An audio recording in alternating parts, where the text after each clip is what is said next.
অতি ভারী বৃষ্টিপাতে ছিন্নমূল কলোনি বাকখালী বড়ুয়াপাড়া সহ নিচু এলাকা জলাবদ্ধতা জনদুর্ভোগ। যমুনা রেফ্রিজারেটর, খাবার ফ্রেশ তো লাইফ জম্পেশ। গত কয়েকদিনে ভারী বৃষ্টিপাতে পটুয়া উপজেলার পৌরসভা নিম্ন অঞ্চল জলাবদ্ধতার সৃষ্টি হয়েছে। পটিয়া পৌরসভা 7 নং ওয়ার্ড ছিন্নমূল কলোনিতে জলাবদ্ধতার সৃষ্টি হয়ে প্রায় 2 শতাধিক মানুষ পানিবন্ধ হয়ে পড়েছেন।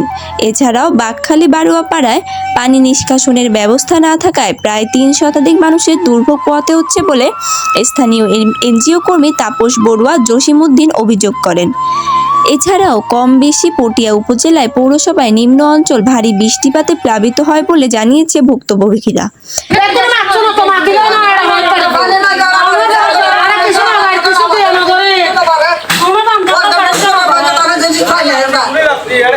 পানি নিষ্কাশনের পথগুলো ভরাট করে ছিন্নমূল কলোনির পশ্চিম ও দক্ষিণ পাশে দোকান নির্মাণ করায় পানিবন্দির শিকার হন বলে জানিয়েছে ভুক্তভোগীরা। তারা এ বিষয়ে উপজেলা প্রশাসন ও পৌর প্রশাসনের জরুরি হস্তক্ষেপ কামনা করেন। শনিবার মধ্যরাত থেকে গতকাল দিনের বিভিন্ন সময় অতিবৃষ্টির কারণে নিচু এলাকায় সাময়িক জলাবদ্ধতা দেখা দিয়েছে। গতকাল রাত 9টা পর্যন্ত সর্বশেষ 24 ঘন্টায় নগরীতে 186 মিলিমিটার বৃষ্টিপাত রেকর্ড করেছে চট্টগ্রাম আবহাওয়া অফিস। আবহাওয়া অফিস বলছে আজ নগরীতে বৃষ্টিপাত হতে পারে। একই সাথে বাতাসে জলীয় বাষ্পের আধিক্যের কারণে ভ্যাপসা গরমের অনুভূতি হতে পারে।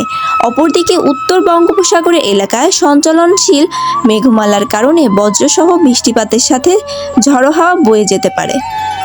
ASP news desk. এএসপি নিউজের সাথে থাকার জন্য ধন্যবাদ। সাবস্ক্রাইব করে সাথে থাকুন।